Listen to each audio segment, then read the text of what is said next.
بسم اللہ الرحمن الرحیم۔ محترم سامعین کرام، السلام علیکم ورحمۃ اللہ وبرکاتہ۔ آپ کے سامنے تقدیر پر ایمان لانے سے متعلق مختلف مباحث آ چکے ہیں، اور یہ بات آ چکی ہے کہ ہر چیز جو ہے مقدر ہے، اللہ نے لکھ دیا ہے۔ تو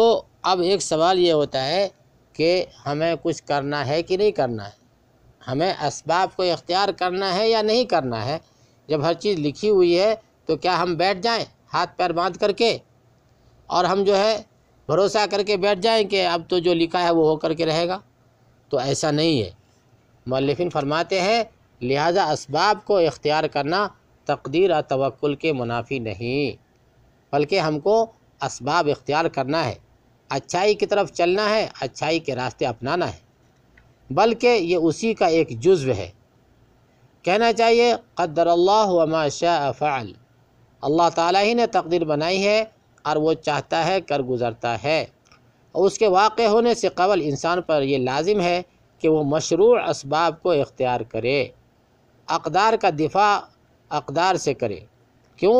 کہ انبیاء کرام نے بھی ان اسباب و وسائل کو اختیار کیا جو ان کو ان کے دشمن سے تحفظ دیتے تھے، باوجود اس کے کہ انہیں اللہ تعالیٰ کی حفاظت اور وحی کی تائید بھی حاصل تھی۔ رسول اللہ صلی اللہ علیہ وسلم جو سید المتکلمین تھے، جن کا اپنے رب پر قوی توکل تھا، وہ بھی اسباب کو اختیار فرماتے تھے۔ چنانچہ نبی کریم صلی اللہ علیہ وسلم ارشاد گرامی ہے کہ تم عمل کرو، ہر ایک جس کام کے لیے پیدا کیا گیا ہے وہ اس کے لیے آسان کر دیا گیا۔ جو کوئی سعادت مندوں میں سے ہے اس کی سعادت مندی کے کام آسان کر دیے جائیں گے، اور جو کوئی بدبختوں میں سے ہے اس کے لیے بدبختی کے کام آسان کر دیے جائیں گے۔ پھر آپ صلی اللہ علیہ وسلم نے یہ آیت پاک ارشاد فرمائی کہ فَأَمَّا مَنْ أَعْطَى وَاتَّقَى وَصَدَّقَ بِالْحُسْنَى فَسَنُيَسِّرُهُ لِلْيُسْرَى وَأَمَّا مَنْ بَخِلَ وَاسْتَغْنَى وَكَذَّبَ بِالْحُسْنَى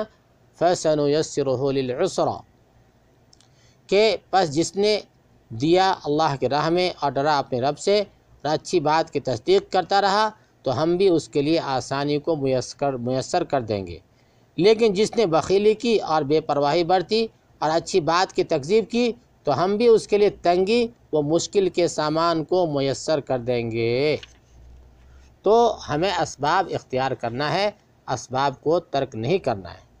جیسا کہ اللہ تعالیٰ کا ارشاد ہے اعوذ باللہ من الشیطان الرجیم بسم اللہ الرحمن الرحیم وَأَعِدُّوا لَهُم مَّا اسْتَطَعْتُم مِّن قُوَّةٍ وَمِن رِّبَاطِ الْخَيْلِ تُرْهِبُونَ بِهِ عَدُوَّ اللَّهِ وَعَدُوَّكُمْ، تم ان کے مقابلے کے لیے طاقت بھر قوت کی تیاری کرو اور گھوڑوں کے تیار رکھنے کی، تاکہ اس سے تم اللہ کے اور اپنے دشمنوں کو خوف زدہ رکھ سکو۔ نیز اللہ تعالیٰ ارشاد فرماتے ہیں اعوذ باللہ من الشیطان الرجیم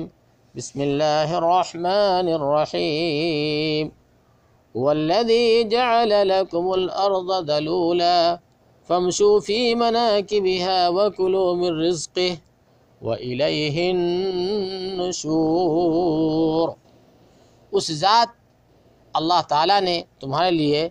زمین کو مطیع و پست کر دیا تاکہ تم اس کی راہوں میں چلتے پھرتے رہو اور اللہ تعالیٰ کے رزق سے کھاؤ،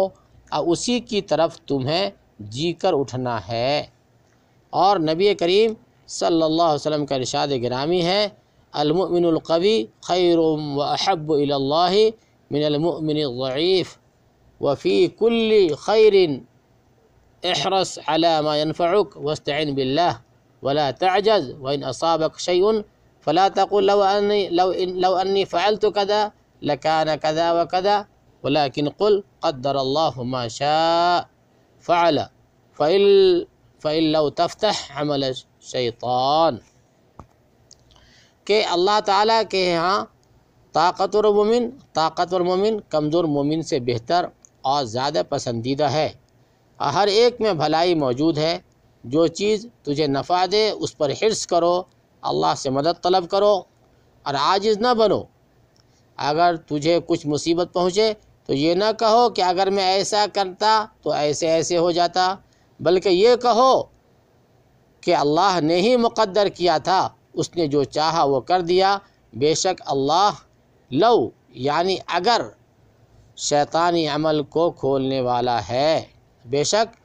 لفظ لو یعنی اگر کا لفظ شیطانی عمل کو کھولنے والا ہے۔ جیسا کہ پہلے ایک بھی سبق میں یہ بات آ چکی ہے کہ ہم یہ نہ کہیں کہ یہ کرتا تو ایسا ہو جاتا، یا اگر یہ نہ کرتا تو ایسا نہ ہوتا۔ تو اگر والی بات کو ذہن سے نکال دیں اور یہ یقین کر لیں کہ ہم نے اچھائی کو اپنایا تھا اور اللہ کی تقدیر سے جو ہے کچھ مشکلات آ گئے تو وہ لکھا ہوا تھا۔ اللہ تعالی ہم سب کو عمل کی توفیق نصیب فرمائے۔ وآخر دعوانا ان الحمد للہ رب العالمین۔